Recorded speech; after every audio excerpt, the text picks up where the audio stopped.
Good morning. My name is Doug Bally, D-O-U-G, B as in boy, A-L-L-I, City of Galveston, Police Department, Chief of Police. Called everyone here today to discuss a case that began for us on September 30th at about 9 p.m. We received a report of a missing juvenile. The juvenile, the little girl, was out walking her dog,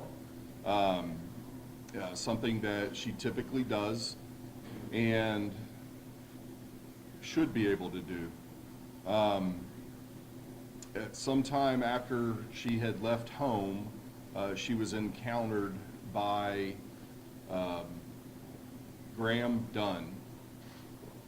Mr. Dunn pulled up to her location in a vehicle. He got out of his car and forced her into his vehicle. Mr. Dunn then fled the area. Our responding officers went out and began investigating this case. They quickly learned from an emergency ping that her phone, the child's phone, was in the area of the 8700 block of Seawall Boulevard. Officers responded to that area and began searching. Assisting agencies also came out. Galveston County Sheriff's Office, Texas Parks and Wildlife, University of Texas Medical Center Police Department, as well as Texas Department of Public Safety. In a very short period of time, 3 drones were deployed in search of the child, and a Department of Public Safety helicopter was on scene searching for the child. One of our officers, Officer Nino, responded to the hotel and attempted to, a hotel that was in the 8700 block of Seawall Boulevard, and attempted to view surveillance video. He was unable to access it. Employees were unable to access it. Refusing to give up on that, he was persistent that someone get on location.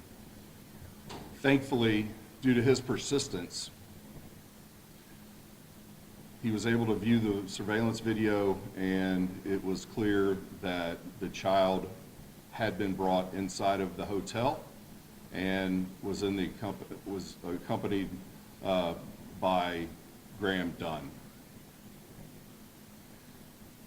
Officers forced entry into the hotel room and recovered the child and arrested Dunn.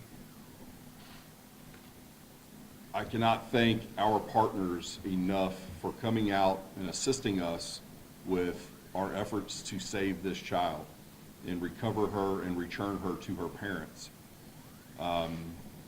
You will hear shortly from Detective Dominguez, who is the lead on this case, of just how much of a monster this person is. I'm grateful that our officers and everyone involved, all the other agencies involved, acted quickly and with urgency to save this child. I'm going to turn it over now to Detective Dominguez so he can fill you in on his investigation and what he has learned through investigation. Thank you, Chief. Yes, sir. Good morning, Detective Hector Dominguez with Galveston PD. Shadowing what Chief Bally said, I would like to commend all the involved agencies. It was a cohesive unit, collaborative unit. Everyone jumped on task and was trying to find the missing 12-year-old child who later determined was abducted. But I'd like to commend the officers involved, and specifically Officer Nino. If it weren't for his persistence, we would not have located the victim in the timely manner in which we did. Investigating this offense has resulted in 3 felony charges against Graham Michael Dunn. There is 1 count of aggravated kidnapping, sexual assault, with a bond of $500,000. There is 2 charges for aggravated sexual assault of a child, which were requested for no bond hearings. In a review of Dunn's criminal history, it revealed that he's a serial sexual offender with multiple confirmed arrests, pending charges in several states, and active investigations still going. These states include Texas, Massachusetts, North Carolina, Kentucky, and Louisiana. Investigators across these multiple states quickly identified Graham following media coverage of his arrest here in Galveston, and felt compelled to reach out to us and relay that although there was no adjudication, conviction, they wanted to forward their investigations involving the sexual offenses that he was involved in their states, and that was released to us. Again, these investigators felt compelled because they identify him all as a serial sexual predator with both adult and juvenile victims who has potential to do harm. They further advise that Dunn has absconded prosecution in their states, fled states to avoid court proceedings, and continues to offend even while out on bond or probation. I'd like to commend those agencies for reaching out to us as well, forwarding the information. They didn't have to, but they felt compelled enough because they identify him to be a serial sexual predator. Thank you, sir. We will now turn it over to Galveston County District Attorney Ken Cusick. Morning, I'm Kenneth Cusick, last name C-U-S-I-C-K. I've only been in this job for 4 months, was appointed by Governor Abbott, but I can tell you right now, justice has arrived, and this man will get the full measure of justice. I've been a prosecutor for 37 years, and this is one of the most disgusting situations I've heard of. But I am so happy that the collaborative effort of law enforcement in this area, state and local, were able to rescue that young lady. But I can tell you right now, it starts with the charges he's facing, the bond set, there's no bond on others. We are pursuing no bond. If there was ever a clear and convincing evidence or depiction of a person that should not have bond pending trial, it's Mr. Dunn. With the history of things that have gone on in other states, the fact that he's on bond, similar type of conduct, and then attempts this in Galveston, there's no question this person should be locked up pending trial. Everybody's innocent until proven guilty, but my office is gonna, with the evidence we have, we're gonna get a conviction on him, one or all of those charges, and we're gonna seek maximum sentence. There should be no leniency for somebody like this that's proven again and again that they're a sexual predator. They're preying not only on women, but girls. This is not gonna be tolerated in this county, and it starts with the bond decision. I want no bond. I've instructed my prosecutors who are handling the case to appeal the bond decision and to seek no bond on all the charges. Thank you. I want to be very clear about this. This family, this victim, did nothing wrong. This is not a case of poor parenting. This is not a case of where any fault at all should lie upon the victim and the family. They did everything right. Galveston is a safe community. You should be able to walk your dog.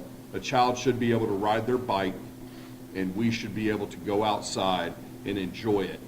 When someone crosses the bridge and comes to Galveston, we will defend it fiercely if you come here for wrongdoing.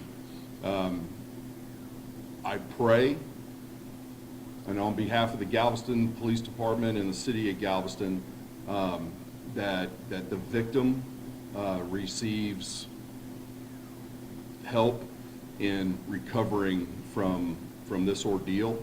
It was very traumatizing, and I'm so thankful that she is safe and home with her family. We'll open it up for questions. Chief, let me ask you real quick here. Two things. One, was this would be considered a crime of opportunity, just happened to be in the area of Czar, or did in some previous context, say social media, they could not get anything or anything at that point where it kind of knew where she would be in the area?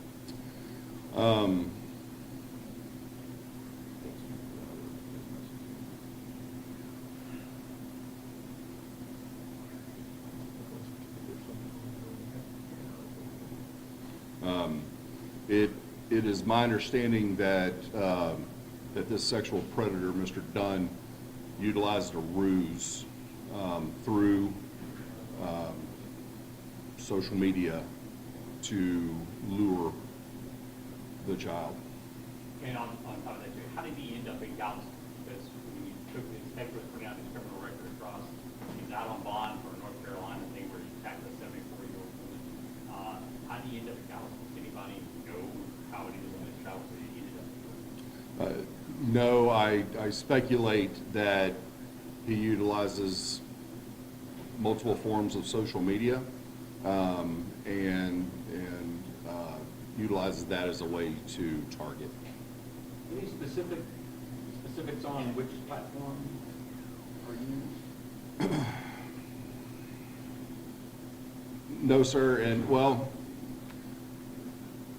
there is, but he was utilizing multiple, we believe, and because of this ongoing investigation and others in other states, I think it best right now to not reveal. What's your advice to families when it comes to that kind of thing?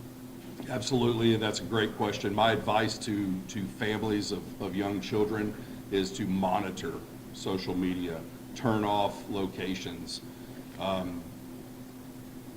be mindful of what your children are posting and who they are interacting with. Something as simple as Roblox has been found to be a place where child predators seek out victims. So I don't believe that there are any platforms that are truly safe.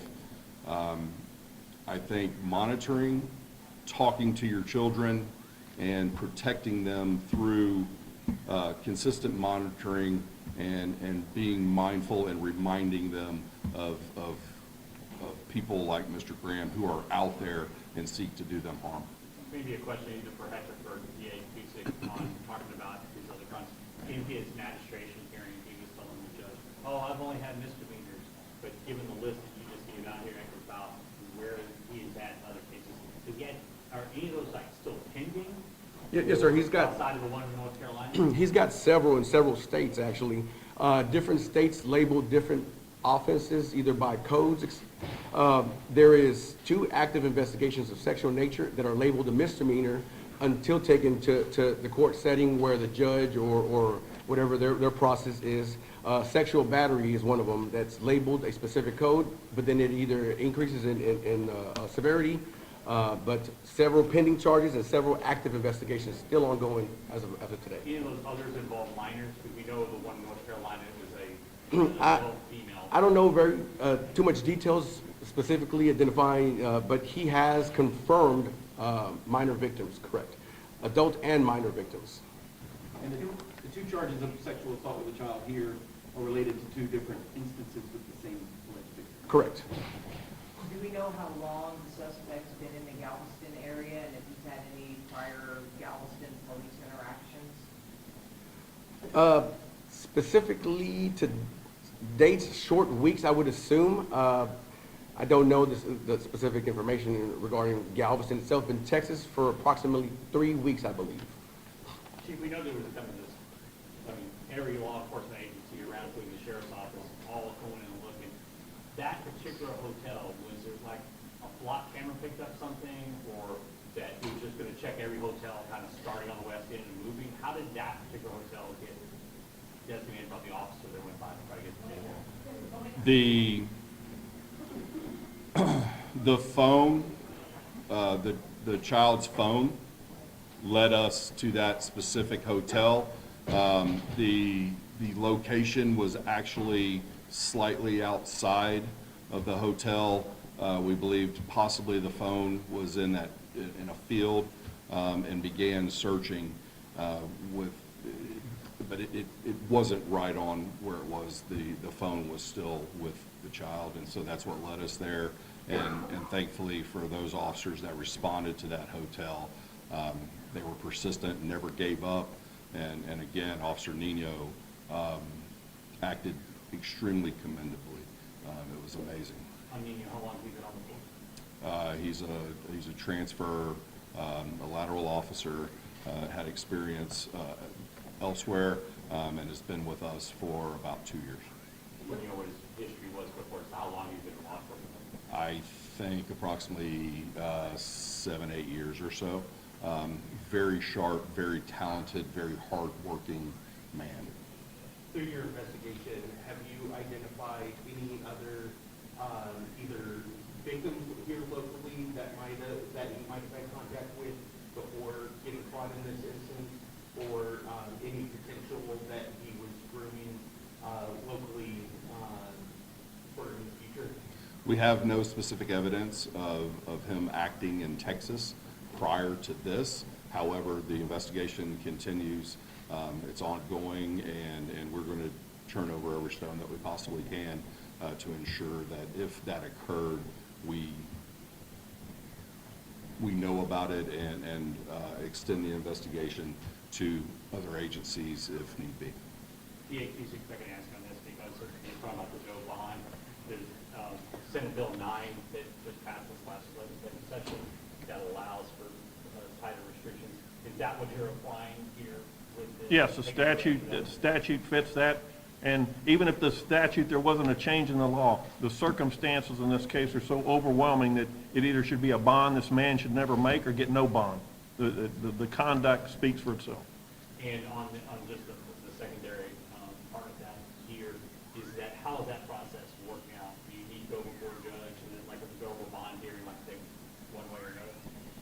Yes, under this new, we're working through the protocol and procedures on this, but a bond was already set, but at this point, if the case is set in the district court, it's set in, then we approach the court about modification of the bond or no bond. But technically, right now, he is being held, while there's been bond set on these three charges, he is being held without bond. Yes, Judge yes. said because of the warrant out of Dallas County, correct? Yes.